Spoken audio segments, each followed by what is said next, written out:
Canto 7, The Union Through Knowledge, Sri Krishna said, O Arjuna, with the consciousness fully absorbed, when in me a firm foundation is resolved, your every doubt will be answered and cleared, and the undiluted knowledge from me you will hear. That science of union to you I shall explain, that which by engaging in yoga one can attain, that undiluted knowledge after which doubts won't persist, that knowledge beyond which nothing does exist. Among the thousands of men who seek perfection, and the many thousands who strive in this aspiration, the self's realization by hardly one is one, and my entire truth is known to only that rarest one. The elements, earth, fire, water, ether and air, and the senses, mind, reason and ego are there, functioning as the eightfold divisions of mine. On all beings, they are impositions nature tries to assign. But these divisions, eightfold, are still inferior. For my energies that become life force are superior. O mighty armed warrior, know you must and behold, only a fraction of my forces all material beings hold. Know these two types of energies to be mine, manifested in all living things of my creation divine. For I am the creator of this creation, and it is also I who am its destruction. O Arjuna, there is naught that exists beyond me, for nothing can more supreme be.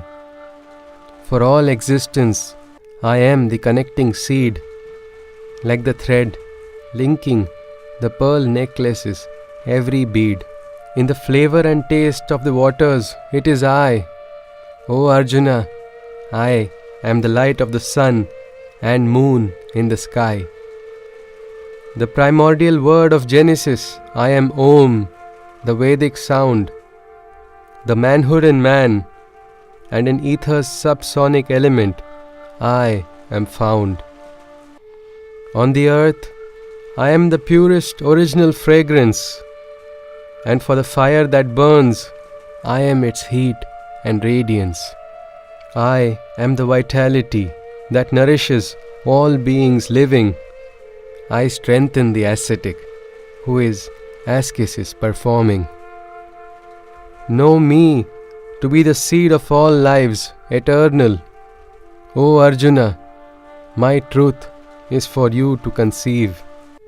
I am the wisdom in the awakened intellectual, and it is my radiance that the illumined receive.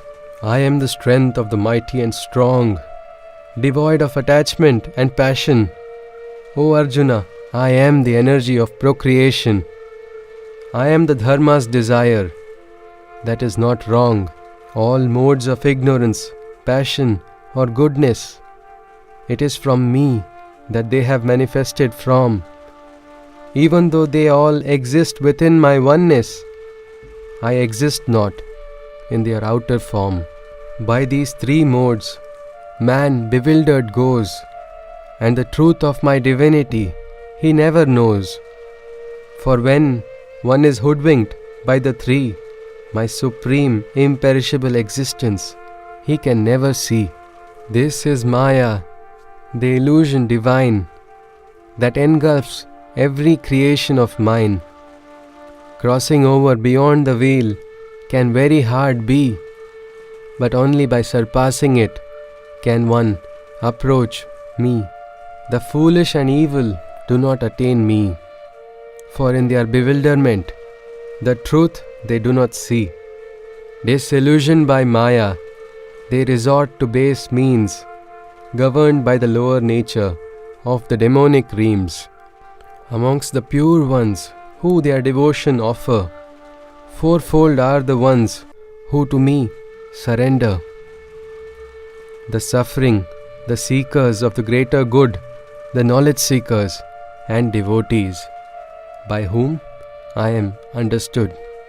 Amongst them is the knower who is in divine union. With a single-minded devotion, he engages in my communion. And to that wise knower, I am most dear. To me too, he is most beloved and near. All these beings are most definitely worthy, but amongst them, I consider him most noteworthy, who seeks my union as his life's ultimate ambition, for he dwells in the awakened self's condition. After many successive births can this fortune arise, when the divine is perceived through the mortal's eyes.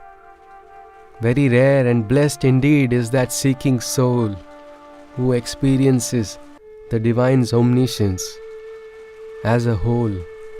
By various outer desires, many seekers are misled, who to fulfill their desires seek a personal Godhead, and the demigods by conditions and rules they bind, arbitrarily based upon the nature of their mind. Whatever form of mine that the devotees choose, their devotion towards me I do not refuse. I ensure that their confidence remains firm, and their faith in their desired forms I only affirm.